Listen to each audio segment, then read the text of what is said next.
Good morning. My name is Dan Piscioneri. I'm a real estate broker. I own a Century 21 office called Century 21 Realty Services. I've been in the real estate business in September, it'll be 40 years. I started when I was 23, and the reason I really got into real estate was to invest in real estate, but then ended up having my own company. So primarily what I do on a day-to-day basis is I recruit and train and motivate salespeople, teach them sales skills. I also do a lot of investing in real estate. And primarily, I work with people. That's when I'm the most energized, is when I'm working with people. So I admire all of you for being here and being in college. And I really admire Dr. Foreman for achieving his doctorate. All of you have been able to do something that I could never do.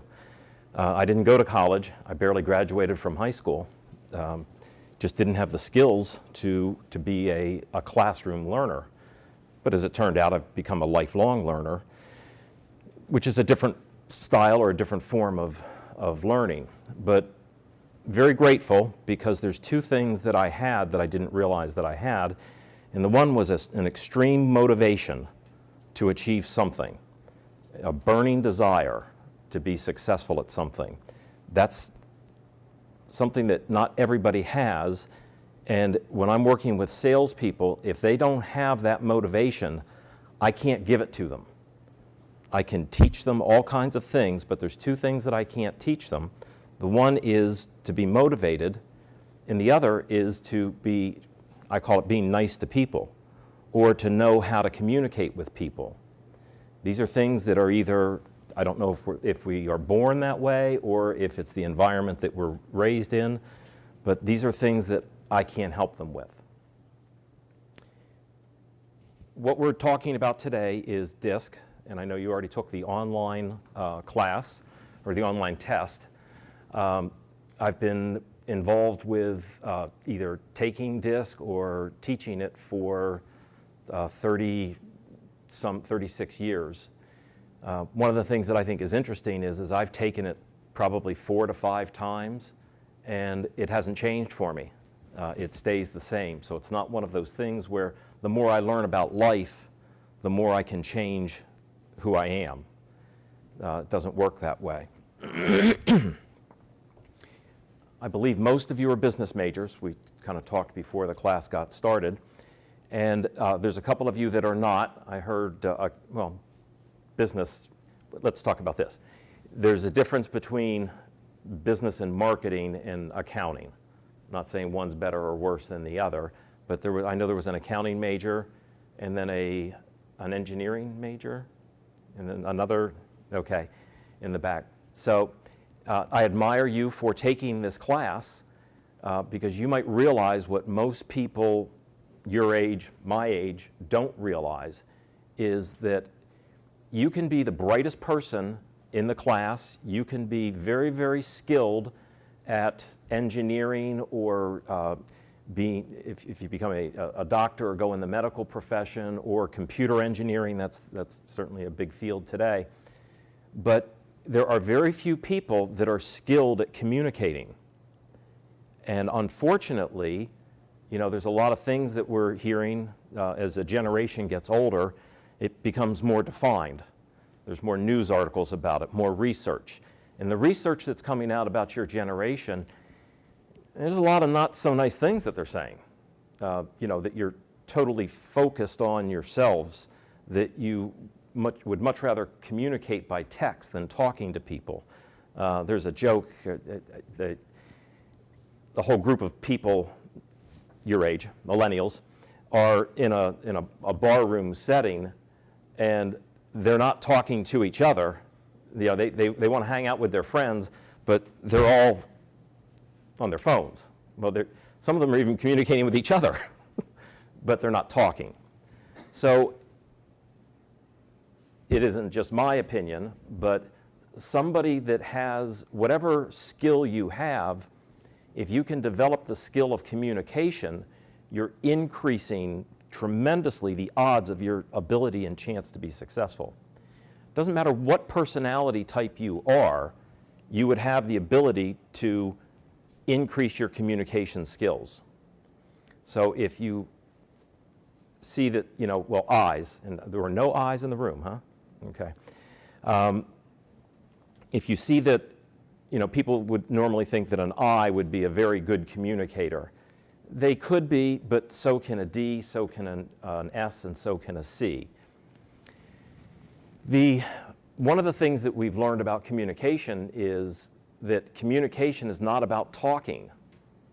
So old school, going back to even before my era, but like in the 50s and in the 60s, a good communicator was assumed to be, or a good salesman was assumed to be somebody that was a good talker.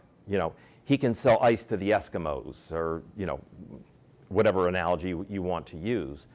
But the reality is I can sell ice to the Eskimos, but they've got to want to buy ice. If they don't want to buy ice, neither myself nor you or anybody else could convince them to buy ice. So it's not about sales. It's not about convincing somebody to do something they don't want to do. It's about communicating a product, a service, or an idea. So you might be saying to yourself, well, this sounds good. This guy puts on a good show. I don't know. But I don't want to communicate. I want to be an engineer. Well, guess what? You still got to communicate.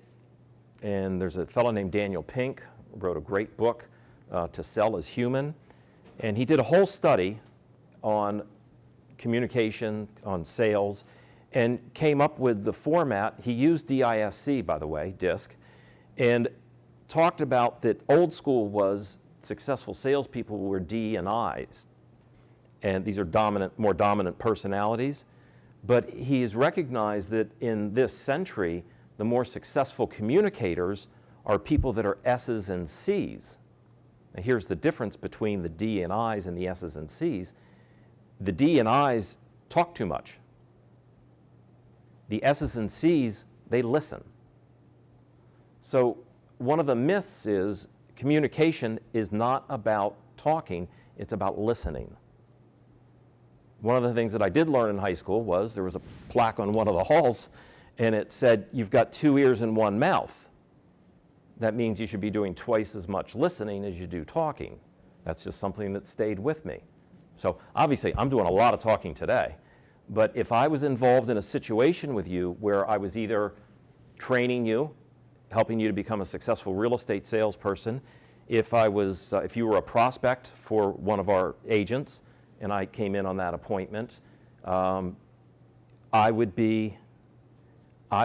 okay? All right. I would be listening more than I would be talking. I would be asking you open-ended questions. Open-ended questions, here's a real good thing to know, all begin with a W. Who, what, where, why, when, and how. Now, if you ever had a journalism class, these are the 6 most important questions to any journalist, because they want to find out the story. It's the same thing when you're a successful communicator. You always want to know what's going on with the other person. What are they thinking? I got to see, I don't know how up you guys are on, I'm sure you're up on music and things like that, but there's a great musical called Hamilton. Anyone know about it? Okay, really, really good. But one of the lines in there is Aaron Burr is telling Alexander Hamilton, talk less, smile more. So Alexander Hamilton is just like full of himself in this show. It's really cool, by the way. He's going to do all of these things, and he wants to get everybody together, and he's got all these great ideas. But Aaron Burr is saying that's good, but you don't always need to tell people what you're thinking. So if I was working with you as training you or as a prospect, it doesn't matter what I think, it matters what you feel. So I want to keep that focus on you. One of the great things about DISC is that we all have communication styles, and they vary. And here's a real easy analogy. If you guys were all French, and I came in here and wanted to communicate with you, this is a real hard question, pay attention. What language would I need to speak in order to communicate with you? Right, good. French. So if you think of these 4 personality types as a language, if I'm going to talk with you and you're an S, then I need to do certain things to communicate with you the way I would an S. If you're a D, I need to do certain things. What we're going to do today, we don't have a lot of time, but what we're going to do today is we're going to look at these 4 different styles. We're going to see the way they react and respond, and then we're going to talk about maybe some ways that we would communicate with them. So you ready to dig in?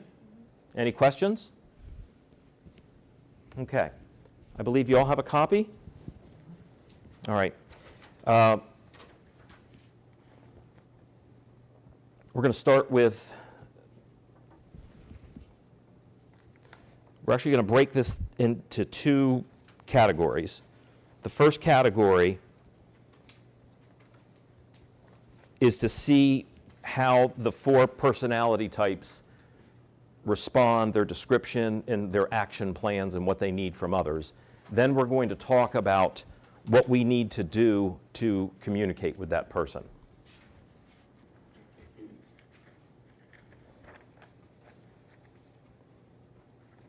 So let's talk about the D. I like communication, so instead of me talking all the time, I would rather have you talk a little bit, as much as you want. And I'm not sure, I looked at the test that you took. I'm not sure how much you might have learned from the test. So did you feel that you learned about the different personality types from it, or did you just answer the questions? And does it tell you about yourself then? A little brief summary is pretty much all you need to get for free. Okay, okay. So maybe you don't know this stuff then. Let's just fake it. That's a lot of what communication is faking it. So what you learned about the Ds, can you tell me some traits of a D? And if you don't know, the answers are right in front of you. But any idea? So could you relate to any of this with yourself?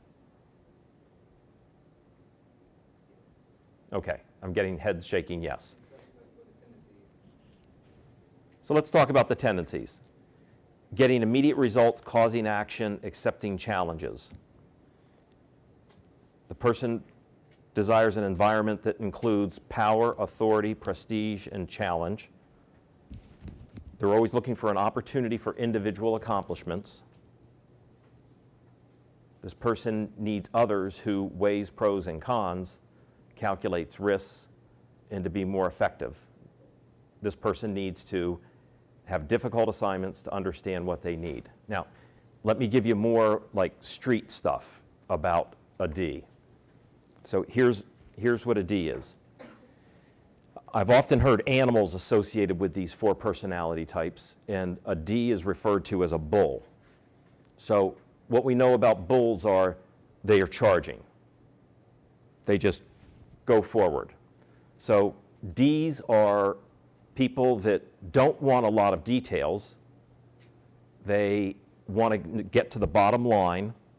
They don't want a lot of talk. And I'm going to have to write something up here in a second. They don't want a lot of talk.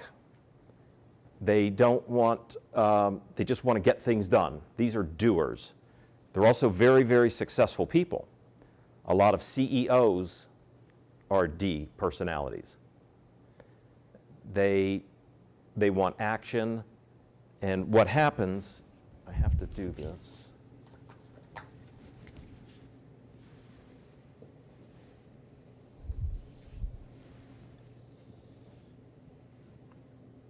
As I'm talking about this, I also want you to try to think of, because we're going to talk about two things. The one is that you want to know what you are, and then maybe what you are isn't how you tested, so you want to be mindful of that. But then once you know what you are, we want to learn the other styles, and then you want to try to, this is a lot to do in the short period of time we have, then you want to try to learn how to read those styles. And then when you read that style, then you want to communicate in the way that that person would communicate. So I just wanted to show you.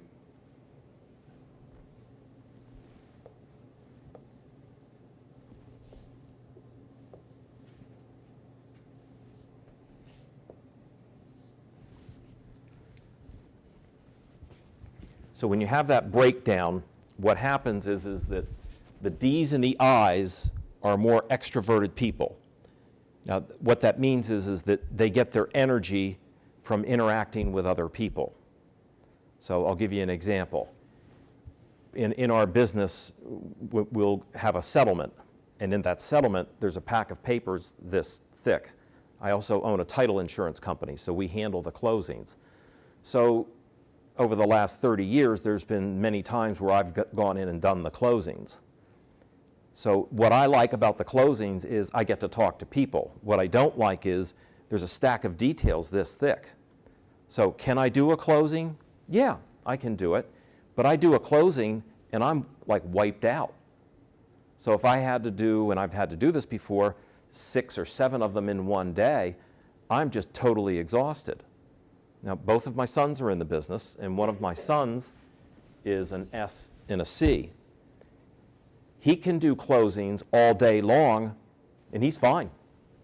Doesn't wear him out. He's energized. He's ready to go. So it doesn't mean that you can't become these other or do these other things. It's just our natural preference. So if you haven't figured out, I'm a little on the outgoing side. So I would much rather be interacting with people than being behind a computer. S's and C's could be very content all day to be working on a big accounting report or behind a computer screen or taking care of details. Their bigger picture, more details. Then it also breaks down that these people, this is more outgoing, this is more introverted. Then on this side, have I got you all real confused yet? No. Okay, I'll keep trying. On this side, they're more interested in details. On this side, it's more of a feeling basis.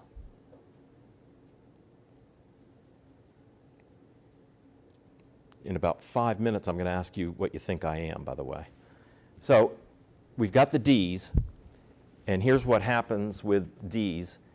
When a D has to talk to an I, because an I is very, well, I'm getting ahead of myself. We'll get into this. So any other traits or anything that you've noticed about a D or about yourself that you can relate to being a D? Okay. I got to speak. Yes, sir.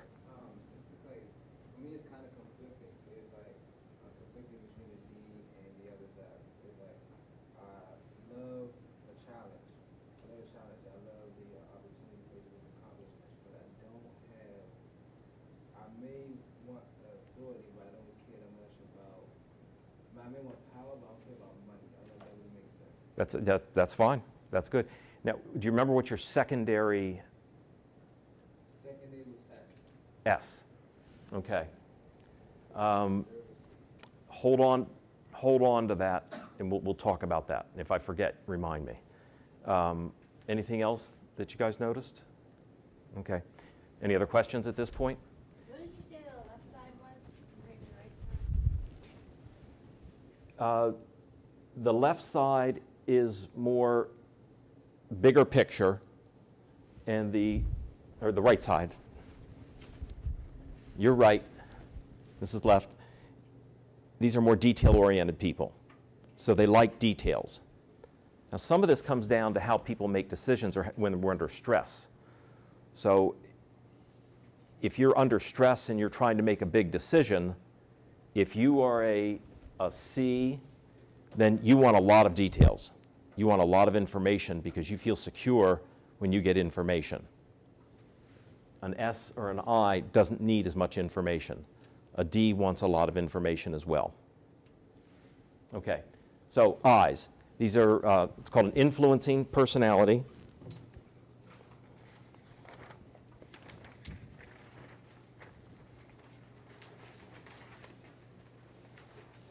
I guess you can read, but let's go to the description. This person's tendencies include they like contacting people. They like being around people, making a favorable impression, verbalizing, articulating.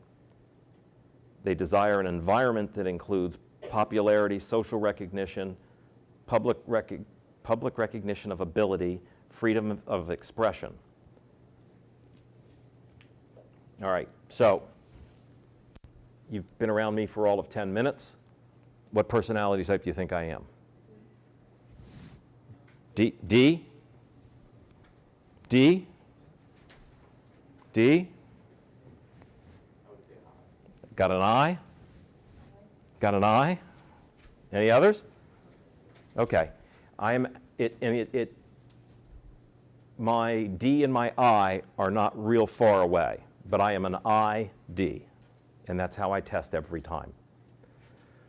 So, and that's not unusual because it's in that same category. Now, here's what's unusual is when you go across. All right, now what do you think Dr. Foreman is? You got to forget that he's a professor. Actually, they don't get to see you in different environments, but so your grades don't depend. Your grades don't depend on this, by the way. S. C. If I wouldn't have seen the test, I would have said an S or a C only because of the position that he has.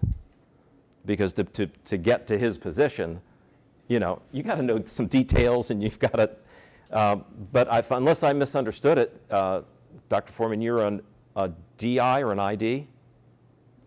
DI. Now, we get along really well. We've known each other for a couple of years, and I like talking to him. You like talking to me? Yeah, we enjoy each other's company. The reason that we do is we've got the same personality type. So you'll find that happens. If you were in whether it's sales position or just with your friends, you have a tendency to gravitate to people that are like you. Let's go back for a second and talk about sales.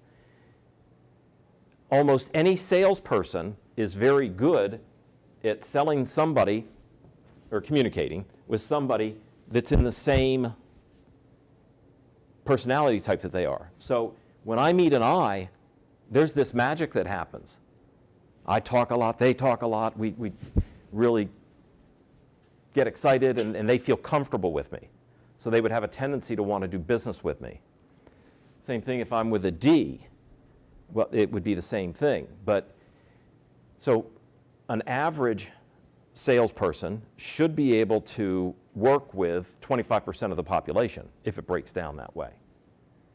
A really good salesperson or a really good communicator, I've got to take that salesperson out of it because that's just my history, but a really good communicator is going to be able to communicate with all four. And when you're on the job and you're part of a group and you're in an engineering project, you're going to have a lot of people that are similar to you, but there's going to be some people that are not. And you have to know how to communicate with those people, how to sell your idea, how to convey your concept to your boss or to a fellow worker. Okay. So eyes, we talked about them. What animal is that? Oh, yeah, that's a tiger.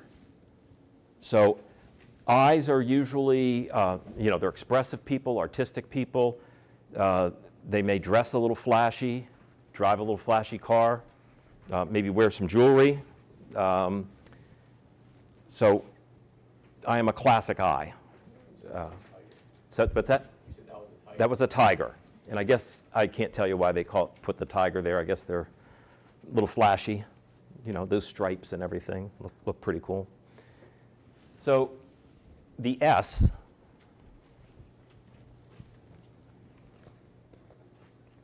is steadiness. Their emphasis is cooperating with others to carry out tasks. These are really good, solid, working people. Their tendencies would be to perform within an accepted work pattern, sitting or staying in one place, demonstrating patience, security of the situation. The environment that they desire is security. in status quo. They don't like change. Whereas if you're an I, you love change because it's exciting. And so this person needs others who react quickly to unexpected change to help offset their lack of wanting to change, and then a stretch towards the challenge of an accepted task. And they're more effective. To be more effective, this person needs conditioning prior to change. So you want to let them know in advance about the change that they can process it. They need to process these things. And they need validation of self-worth. So we're going to go back to my world. And in my office, we have like a whole management team. There's about 5 of us. And then we have staff. There's another maybe 5 of them, I'm not sure. And then we have our agents. And our agents, we have somewhere like 42 agents in the office. So most of the agents are D's and I's. They're terrible with details. So they'll close a contract up but not get all the paperwork because they don't want to deal with that. They don't like that. They want to move on to the next one. So it's important that we have people that can help offset what they do. So consequently, didn't always work this way, but once I really learned about this and got on board with it, every person on our staff is a C and an S. Every person that takes, and that's a good thing. So I learned how to manage better by understanding this. So rather than picking somebody that's up here that wouldn't be good with the details, we have people that, I have one person, a staff person, she's a great employee. She's been there for like 16 years. And she's very, I'm not sure where this is going to go, but hopefully she won't see it. She's not a morning person, so you don't talk to her in the morning. But she comes in there and she works until, she comes in a little later. She works till 6:30, 7 o'clock every day, doesn't complain, just plows ahead. She's a great employee, and she's very, very happy. When she's not happy is when we start shifting things and having changes.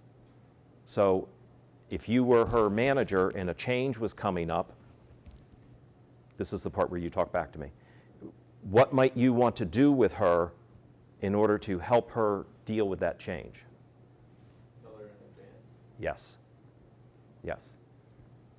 That's the big thing. But Maybe like as soon as like the change kind of happens, help her make sure she understands what's going on with it and kind of get her in a routine with it. great. Anything else? I was just trying to be as detailed as possible so that she can understand everything that's going to happen instead of being thrown off guard. Yeah. Good. Maybe even just let her go through the change with somebody else so she's interested. Man, these guys are, you're right. These guys, they're good. Yeah. I'm sorry, I interrupted you. No, that's okay. That was it. Yeah, very good. Very good. Yeah, so when I would sit down with her, I would do it in advance of the change. And would I jump right into it and say, hey, I'm not going to use her name. Hey, Susie, here's what we're going to be doing now. We're going to move you over here, and you're going to start doing this, and oh, it's going to be so exciting. I wouldn't just jump into it, would I? What might I do before I jump into what's going on? Pose a question. Maybe pose a question like, how do you feel about doing something different, or Yeah. their opinion first? Yeah. That's a whole other, and you're absolutely correct. That's a whole other management style of this century that wasn't used before. And leadership isn't telling people what to do and when they're going to do it. Leadership is getting a group of people and empowering them to be able to make the decision themselves or with you that they are part of that decision. Really good. What else might I do? Like see how she's doing, like just kind of start a conversation. Bingo. Bingo. So the first thing is, how's everything going? How are the boys? Now, I know, and that's my job to know about her. How are the boys doing? One of her sons has an illness, and it's diabetes. So it's a great kid. Again, I don't want to use his name. How's your son doing with the diabetes? And she'll tell me, well, we're doing this medication or whatever. And when she does that, I can't go, yeah, Yeah. Oh, and what else is, well, how's your husband doing? You know? This is what you guys do, by the way. You think you can multitask? You know, there is no such thing as multitasking. You learned that? Okay.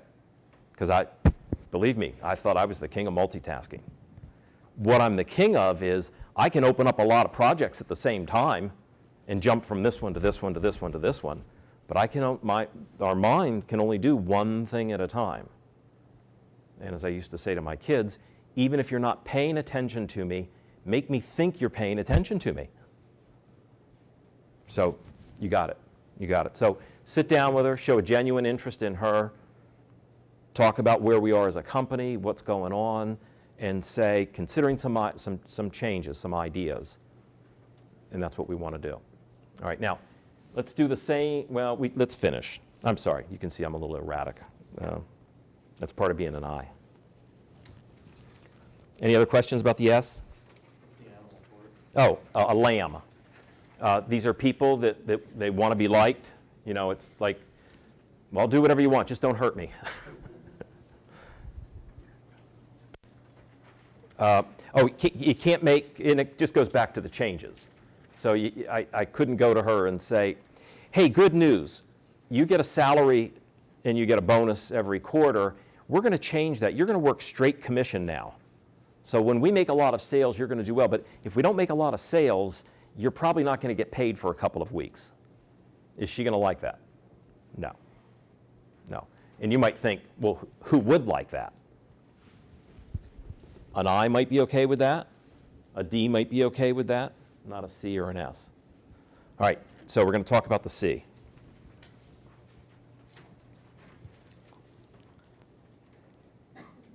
By the way, the C is an owl. So an owl is very wise, very detailed. Their tendencies, attention to key directives and standards, concentrating on detail, key details. Detail, detail, detail, information, information. They can't get enough. That's how they become comfortable with making a decision. In their environment, they want to clearly define performance expectation, values on quality and accuracy, business-like atmosphere.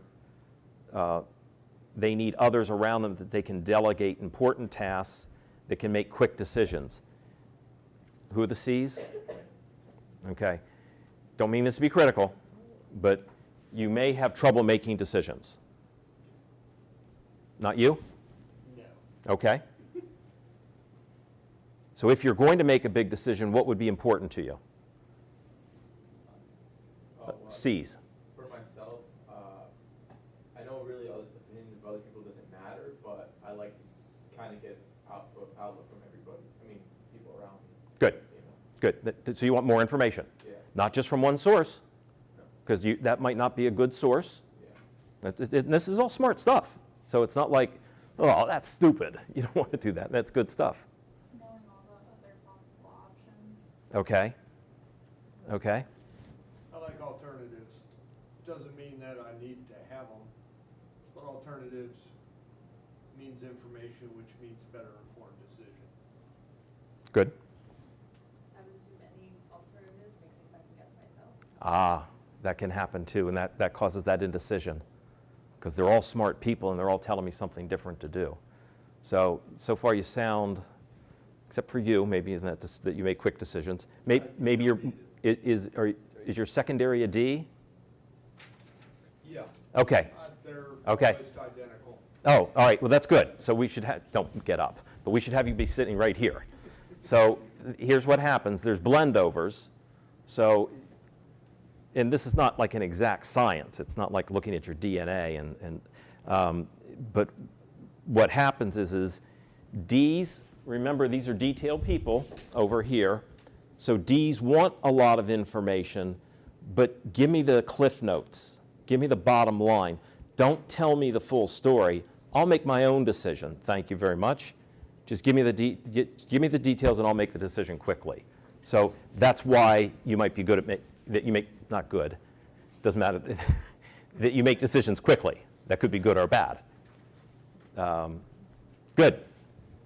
We said that's the owl. You guys are getting this. getting this. Any questions before we move on? Okay. Let me give you some personal examples of communication with these different types. So we've recognized that I'm an I, and typically somebody thought that they were a D and an S. That is very unusual to go catty corner, because you're almost diametrically opposed to these sides. So I'll give you an example. My wife, she's retired, was extremely successful, vice president of a large insurance company, and she was the vice president of claims. Most important job probably in an insurance company, medical malpractice, by the way. So she is a really high D, and then she's got a C. So when I talk to her, I have to be careful. I mean, if I'm just being myself, it's fine, but if I'm trying to communicate something with her, what I have a tendency to do is bore her with details. So if there's a decision to be made, don't bore me with the details, I just want to make a decision. So when I'm talking to her about making a decision, or I have 3 that I can think of off the top of my head, I've got 4 Ds in my office that are salespeople. So when I talk to them, I've got to be real careful. I don't want to be an I. I got to keep my hands at my side, try to stay focused, stay on track, and get right to the bottom line, and then let them empower them to make the decision. So here's some, not making fun of you, but Ds need to be in control. They want to be in control. They're comfortable when they're in control. So anytime you're communicating with a D, if you start challenging them on that, what might a D's response be? These questions are getting harder. They might become a little bit more defensive. Got it. Got it. So D's have some strong egos. They want to be right. They feel that they're right. So when we bring up other information, sometimes they might think that we're saying, no, you're stupid. You got it all wrong. That's not what I'm saying. And we're not saying that. We're just saying, well, here's another piece of information. So now combine the C, who's got all this information, and you're trying to talk to a D, what might you have a tendency to do to that person? Just go crazy with details and stuff. Yeah, you're going to drive them nuts with the details. It's like, don't bother me with the details. I want to make a decision. I don't care about the details. I'm going to make a decision. I mean, I'm just a little confused, because you're saying, like, on the left side, the D is detail oriented, but at the same time, you don't want to overload them with details. Yes. So I'm just confused where that lies. Okay. They are more interested in details than this side. So the D wants the details, but they don't want to. I mentioned Daniel Pink, really good author. This book, it's really good. But Daniel Pink goes into 6 pages of the research that he did, and this is what you do when you're writing a book. 6 pages of detail of how he arrived at this. He did this study, and here's how we arrived at. He shows you all of the stuff behind it. Well, I don't care about that. I trust Daniel Pink.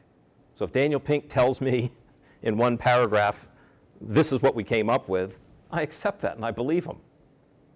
That's kind of a D, and that's a secondary for me as a D. So I don't want to see all those details. They might like details, but they don't need 6 pages of details. They need 1 paragraph of details. Whereas the C really wants to know those details. Well, how did you come up with that conclusion, Daniel Pink? I want to see the proof. And there's no right or wrong with any of this. These are all styles, and we need all 4 styles to run a successful organization. Kind of sounds like a D is more susceptible to being gullible then. You think that's true? Yeah, well, here's what they do, and I'm basing this on my wife. If we're going out furniture shopping, we could go through and she'll say, oh, I really like that. Yeah, let's buy this, this, this, this, and this. Okay, so we buy it. And then the next day we start talking about it. You know, on second thought, that chair isn't going to fit into the living room, and I'm not sure about that. And then we call them back and say, hey, we're not going to buy anything. Maybe we didn't pay for it. I don't know. Half making the story up. But that's the way she is, very impulsive.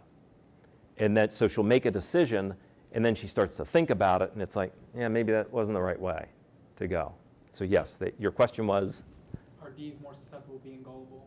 Yes, they'll make a decision more quickly than the C or the S. The I will make a quick decision too. The difference is that the D is going to make the decision based on the facts. The I is going to make the decision based on the salesperson. Emotion? Yeah, because we've got a lot of emotions. So for me to buy from somebody, I've got to like them. I've bought things from people that I don't like, but I've really got to want that product or service. So it's about the relationship when you're an I. Okay, well, believe it or not, we're actually doing, as we've been going along, doing some of the things as far as how to communicate with these different groups. Any other questions at this point? Yes. Do you have like a shorthand of like when you're approaching somebody for the first time? Oh, yes, a good question. On, like how to just quickly sort of get a feel for what kind they are? Yes, yes. And unfortunately, the information that I have in that is really dated. And I'll since you asked, I'll read some of that to you, or I'll tell you some of that. But yes, body language. So if you're going to try to read people, what might you need to do? See the way that they're sitting, if like they're sitting down. Or Good. The way that they're standing, if they're like kind of slouched over or like kind of standing straight up. And like kind of see how much like they move when they're talking and all that. Okay. I mean, I would kind of just let them do a little bit of the talking in the beginning, you know, let them do a little bit more than you're doing. So that Good. way you can read them first, you know, just get an understanding of how they are. Really good. Where'd you guys learn this stuff? Just life? Good. It's a good teacher. Yeah, you want to, I can't learn about you by talking. So whenever I talk, I'm saying something I already know. When I'm listening, I'm learning something. So I've really got to pay attention to the way you're dressed, to your body language, the way you speak, look for some key things in what you might have to say. And that's really how I'm going to be able to read. The more you do it, the better you get at it. Let's see how you do. So let's talk about it. We always start with the D's. Let's start about a C. What kind of car might a C drive? You know, you can give me a name or just a style or a type. Prius. Yeah. Yeah, good. Perfect answer. Was that his? It was a team effort. It was a team effort. But maybe like a fully loaded Prius. Well, just because you want like the GPS for details. Okay. and- All right. All right. But you wouldn't want the all black wheels though. No. No, you Anything wouldn't. that would You wouldn't want the give information. you wouldn't want the pinstriping on the Prius. I don't think they do a lot of pinstriping on. Do they do pinstriping on cars anymore? I don't even know. But that was the thing at one time. You'd get pinstripes on cars. So yeah, Prius, perfect. So, I mean, but like, I don't know, I'm a C, and like, I wouldn't, I know we're generalizing and saying Prius, but I wouldn't wanna be in like, something like, that's just like that, you know what I mean? I would rather Yeah. be in a kind of flashy car. Give us an example. What would your dream car be? Well, Don't go too far down the road. When you're 40 years old, your dream car, not when you're 60. I don't know, I mean, I drive a truck now, I've always been a truck guy, so I'd probably still Okay. But it might be a Like a b- a fully loaded truck. beefier truck. Yeah. Okay. All right. Now, do you think a guy like me, I'm an I, can you see me driving a truck? No. No. So even though you don't like a Prius, the truck, you're right on in what you're saying. So let's do the other ones. What kind of a car might an S?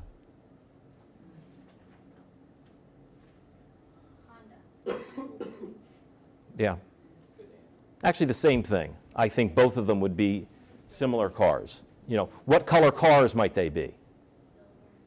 Silver? Bland? That bland is the answer. Because the S doesn't want to be it's like, just let me alone. You know, let me do my work. Let me live my life. I don't want to be noticed. I don't need to be in the spotlight. It's kind of like him back there. Like I'm an S, but then again, I'm kind of different with my car. I kind of like a flashy car. Like I don't know. That's not how I would have a car. Like kind of I don't know. I kind of want to be noticed almost. But, Okay. Yeah. All right. This isn't like, because you're a C, then you've got to do this. Like, Right. the son that I was telling you about, he's an S and a C. He drives it's old, but he drives a BMW convertible. So it's, but it's not a flashy color. It's like a navy blue. What do I drive? We'll talk about me in a minute. Doesn't like everything kind of also come down to what your secondary? Yes, would be? it does. Whether or not you follow that strict, C or S or D or I or. Right. If, like there's that cross that will. Yes, yes. So let's talk about a D. What might a D drive? Your dream car. Yeah. I mean, if I got any, I want to Lamborghini, okay.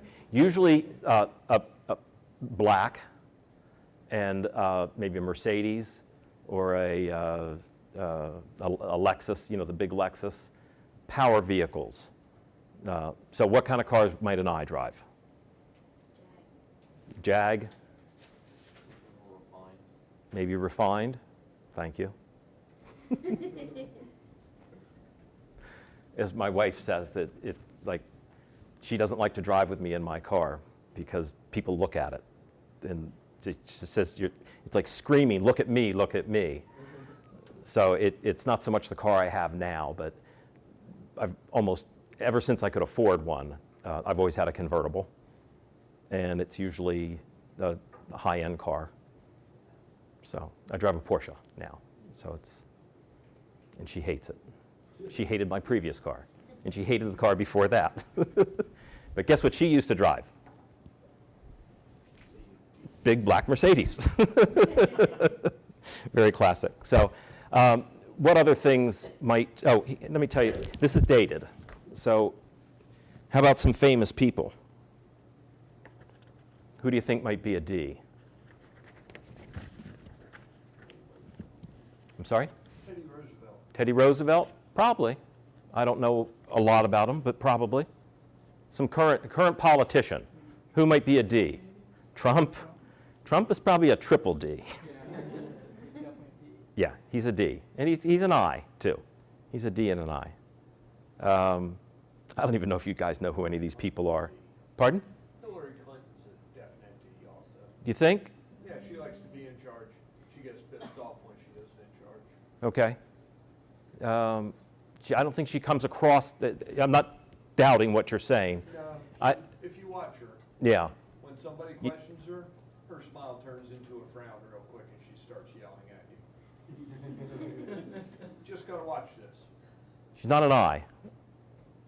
I don't know. I- I think she's more of a D. Yeah. She might be more of a D, maybe a backup of a C. I thought she was a C. Yeah. Very detailed. Whether you like her or not, it's just, I think she's detailed.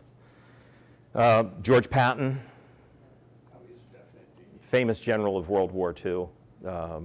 He would just tell it like it is, and he didn't break a lot of rules, but he kind of had his own rules that he would follow. John Wayne, Richard Nixon, Archie Bunker. Very dated. You guys don't even know who most of these people are. Can we think of any other Ds? Yeah, he'd be a D. most CEOs are Ds.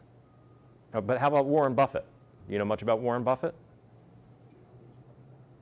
He's probably a D, but he's probably a pretty high C too. Because actually, do you know what kind of car Warren Buffett drives? Toyota? I don't know, I forgot what it is, but it's a very low profile Toyota, Honda, something like that. And he's had it for a long time. So that would tell me that he's a C. It's a Honda? Yeah. So if you were a multi-billionaire, would you drive a Honda? Who says yes?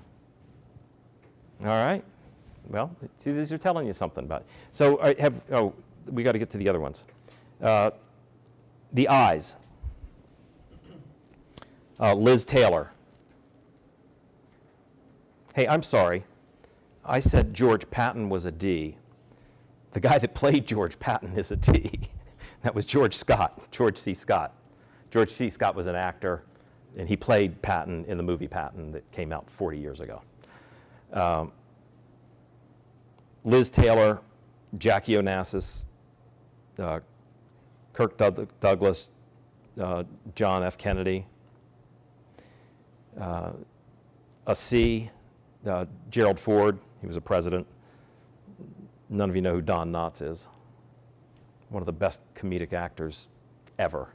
Did you ever watch Andy of Mayberry or the Andy Griffith Show? You gotta watch some Don Knotts stuff. Classic. He's a classic C.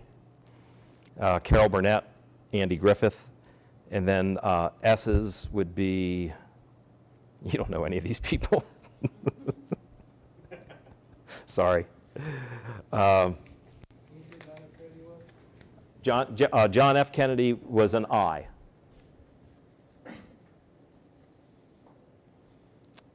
Okay.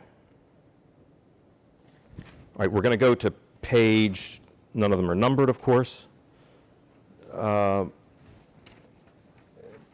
It's the page that says things to consider, keys for effectiveness with a D dimension of behavior. Are we all on that page? Okay. As I said before, we've actually done a lot of this work already, just in the process. But how about the Ds? Can you when we read through that, does any of that sound like you? Anything you can relate to? Just shout it out. One thing there that you might relate to? I really struggle with people who can't make a decision. It's so hard for me to understand why they can't just decide. Okay. All right. Anything else? I like the right answer. You like the right answers? Well, see, like I was close C and D. D was my secondary. Okay. And even though like I want all the details and all that kind of stuff, but I also want to be in control. You know what I mean? Like, I want to be at the top of business one day. You know, but so I have that overlap between a C and a D. Okay. Good. So we already talked about this other stuff that they prefer direct, straightforward answers. So and let's just skip right to the bottom. Here's what you need to be prepared for. They're blunt, demanding approaches. They lack empathy. They lack sensitivity. Little social interaction. Okay, so 2 of my sons are in the business. The other son is a D, and a very strong D. So you talked about body language. So if I'm sitting here at my desk and he comes in, he wants to see me and the door is shut, the first thing is, now when his brother wants to come in, if the door is shut, he's the S, it's,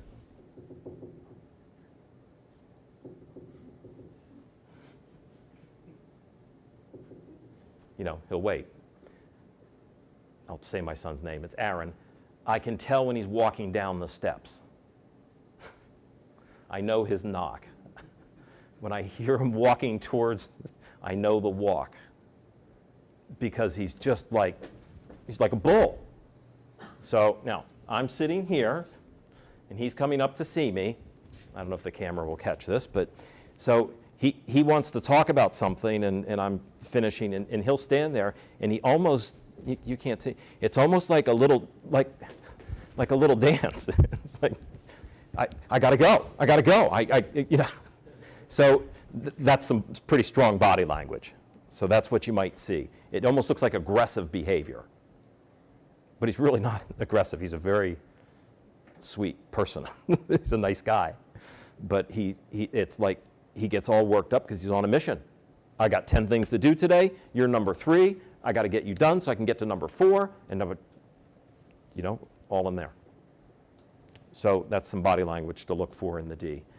So we already talked about it. When you're talking to a D, you need to be real concise. Don't bore them with details. And here's the way to sell something to a D.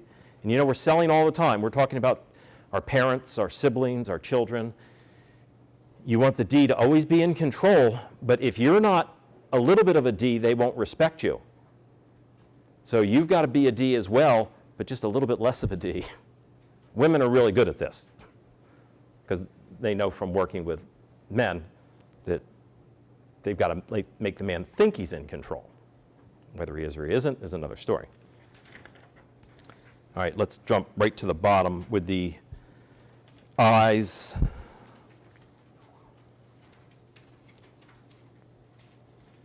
Be prepared for them to attempt to persuade or influence others. They need the limelight. They always have an overestimation of themselves and others, overselling ideas, vulnerability to perceived rejection. So my to-do list is this long every day. I will never, ever achieve my to-do list. Now, for another personality type, that would drive them nuts. But that's just what I do. I always put in more than what I can do. I never get it done. And the other thing is I get real excited, and I have a tendency to oversell. So if I'm talking to that staff person about the move, I'm saying, oh, it's going to be great. You know, after we did all this other stuff, the bonding and rapporting, you know, you're going to have more light at that location, and you know, you'll be able to come in and people won't see you in the morning, and you won't have to talk to anybody, and I end up overselling. And what happens when we oversell? It causes disappointment. Yeah. Yeah. They might be at the point saying, oh boy, this is great, and then she walks out and says to somebody, this is great what Dan's doing, da da da da da da da, but then there's that disappointment later, and does that strengthen or weaken a relationship with somebody? Weakens, yeah. Who asked, are the D's easy to sell? Or are they, did you say that? Or that they can be taken advantage of? Are they more susceptible to being gullible? Yeah, actually, I should have answered it this way. No, they're not. Guess who's the most gullible person? It's the I. Did you ever hear the saying, the easiest person to sell is a salesperson? That's what happens with the I. Because I want to buy in. Yeah, this sounds exciting. It's going to be great. I love it. Let's do it. So they have a tendency, so I would change that to the I, not the. Okay, the S. And I feel like we've covered this. So we want to be friendliness to colleagues and supervisors. They're resistant to change. And then let's just go to the C.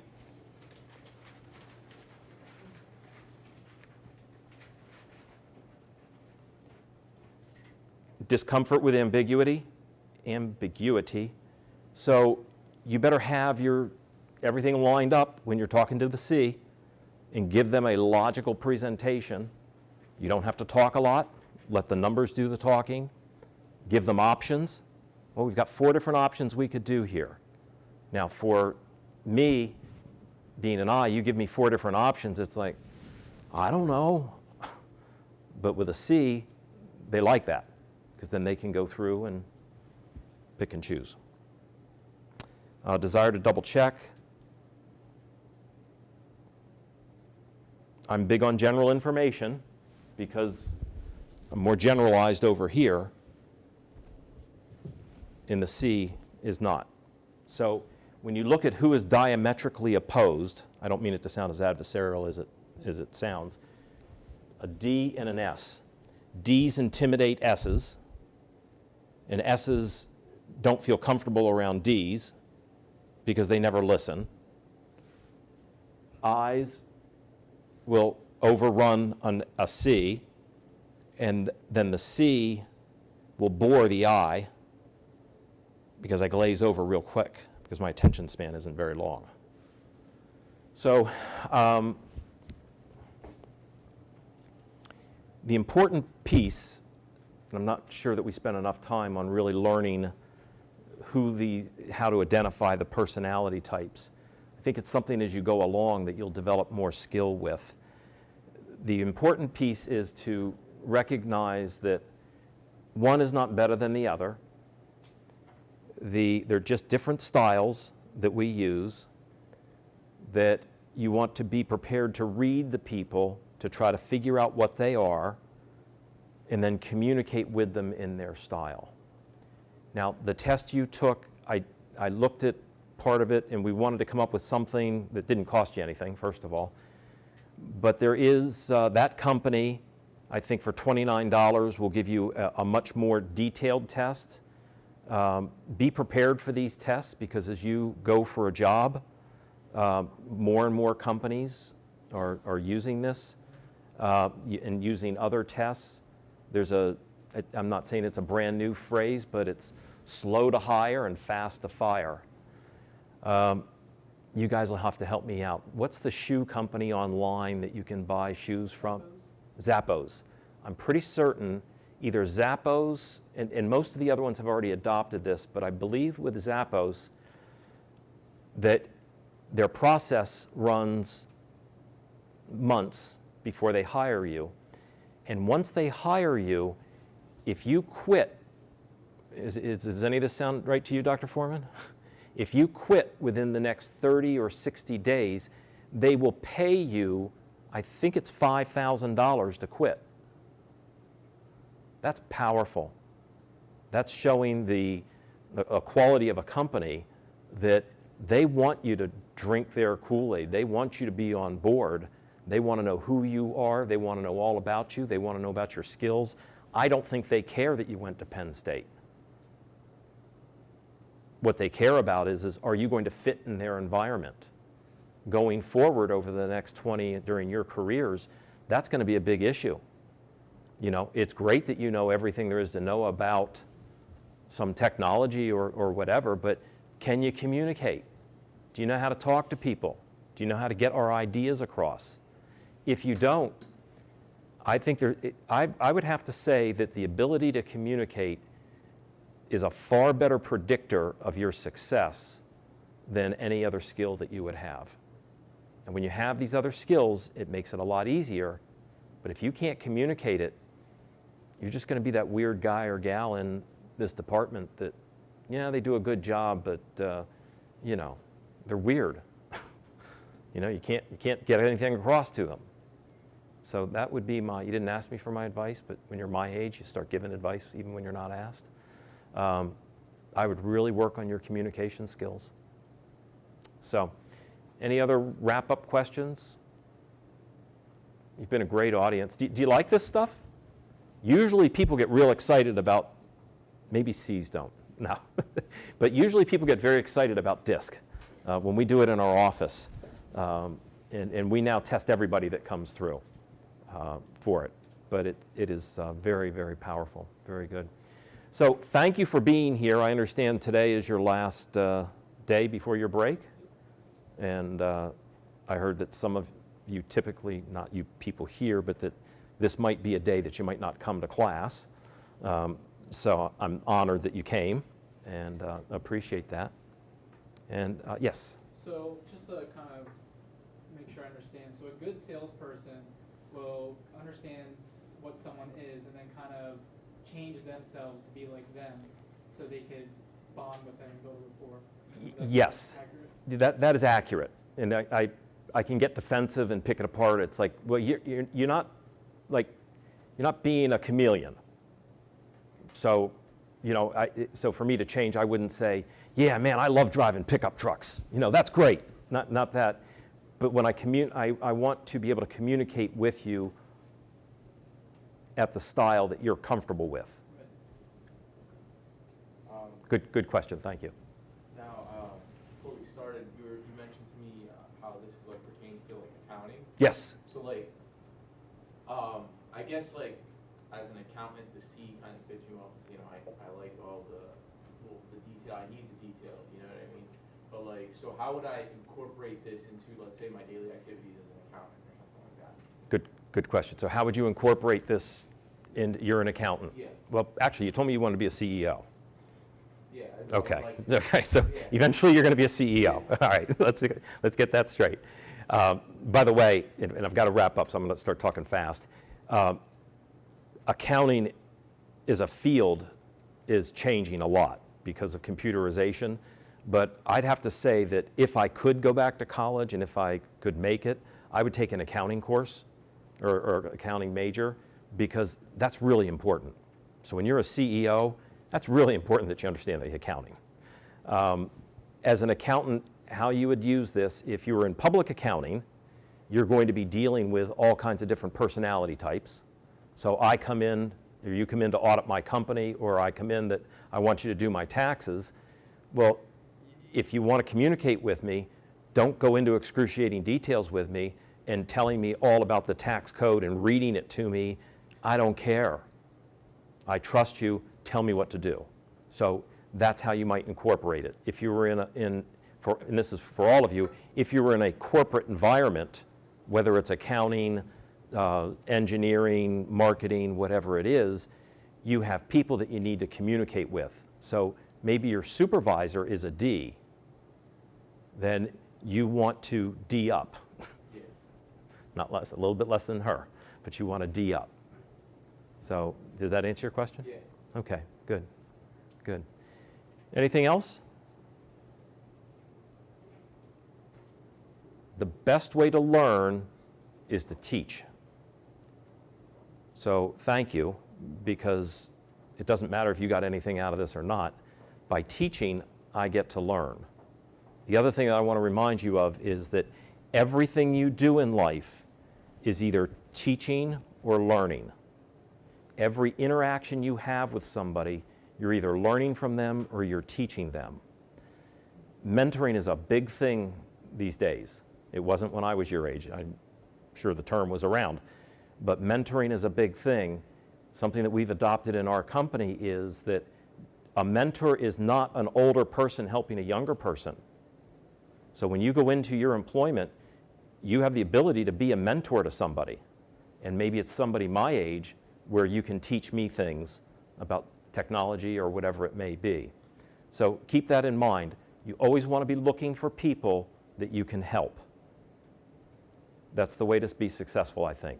And our company slogan is, we give of ourselves so that others may succeed.